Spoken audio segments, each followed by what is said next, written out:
Hello friends, இன்றைக்கி நம்ம சேனலில் சப்பாத்திக்கு சைட் டிஷ்ஷாக ப்ரொக்கோலி அண்ட் பச்சை பட்டாணியை வச்சு ஒரு கிரேவி செஞ்சுருக்கோம். அது எப்படி செய்கிறதுன்னு பார்த்துடலாம் வாங்க. ஃபஸ்ட்டு ஸ்டவ் ஆன் பண்ணிவிட்டு ஒரு சின்ன பேனில் பெரிய வெங்காயம் பாதி, 1 இன்ச் அளவுக்கு இஞ்சி, 4-5 பல் பூண்டு, 4 பச்சை மிளகாய் இதை ஃப்ரை பண்ணி எடுத்துக்கோங்க. மிக்ஸி ஜாரில் கொஞ்சமாக பொட்டுக்கடலை, துருவி வச்சுருக்கிற தேங்காய், நம்ம ஃப்ரை பண்ணது எல்லாத்தையும் சேர்த்து அரைச்சிக்கலாம்.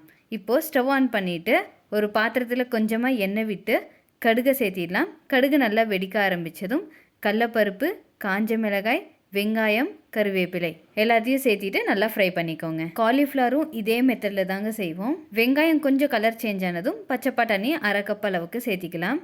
முடிஞ்ச அளவுக்கு க்ரீன் வெஜிடபிள்ஸ் அதிகமாக எடுத்துக்கோங்க. நம்ம இம்யூனிட்டி பவரை இன்க்ரீஸ் பண்ணுறதுக்கும் நம்ம லிவர் ஃபங்க்ஷனை ஹெல்த்தியாக வச்சுக்கிறதுக்கும் இது ரொம்ப உதவியாக இருக்கும். ப்ரொக்கோலியில், பீஸில் நிறைய ப்ரோட்டீன் இருக்குங்க. ஸோ கண்டிப்பாக இந்த ரெசிபியை ட்ரை பண்ணி பாருங்கள். அடுத்ததை தக்காளியை சேர்த்திட்டு நல்லா ஃப்ரை பண்ணிக்கலாம். ப்ரொக்கோலியை க்ளீன் பண்ணி வாஷ் பண்ணி வச்சுருக்கோம், அதையும் சேர்த்திக்கலாம். பார்க்குறதுக்கு நிறைய இருக்கிற மாதிரி இருக்குங்க, ஆனால் வெந்ததும் குவான்டிட்டி கொஞ்சம் கம்மியாயிடும். ஒரு 2 மினிட்ஸ் இப்படியே வேக வச்சுக்கோங்க. இது கூட நீங்கள் உருளைக்கிழங்கு சேர்த்துனீங்கனாலும் நல்லாயிருக்குங்க. ப்ரொக்கோலி கொஞ்சம் வெந்ததும் நாம் அரைச்சி வச்சுருக்கிறது எல்லாத்தையும் சேர்த்து கொஞ்சமாக தண்ணி சேர்த்திக்கலாம். நம்ம சேனலில் நிறைய சைடிஷ் ரெசிபியை நம்ம அப்லோட் பண்ணியிருக்கோங்க.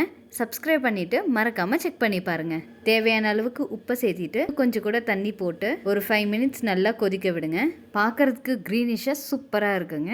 கடைசியாக கொத்தமல்லியை தூவிடலாம். கொத்தமல்லி தூவிட்டு ஒரு தடவை கிளறி விட்டுட்டு ஸ்டவ் ஆஃப் பண்ணிவிடுங்க. தோசை, பூரி, சப்பாத்திக்கு எல்லாம் இந்த சைடிஷ் ரொம்ப நல்லாயிருக்கும். இன்றைக்கி நாங்கள் சப்பாத்திக்கு தாங்க இதை செஞ்சோம். இந்த மாதிரி homemade and healthy recipes daily பார்க்கணுன்னா நம்ம சேனலை மறக்காமல் சப்ஸ்கிரைப் பண்ணிக்கோங்க. நாளைக்கு இன்னொரு ஈஸியான ரெசிபியோடு சந்திக்கலாம்.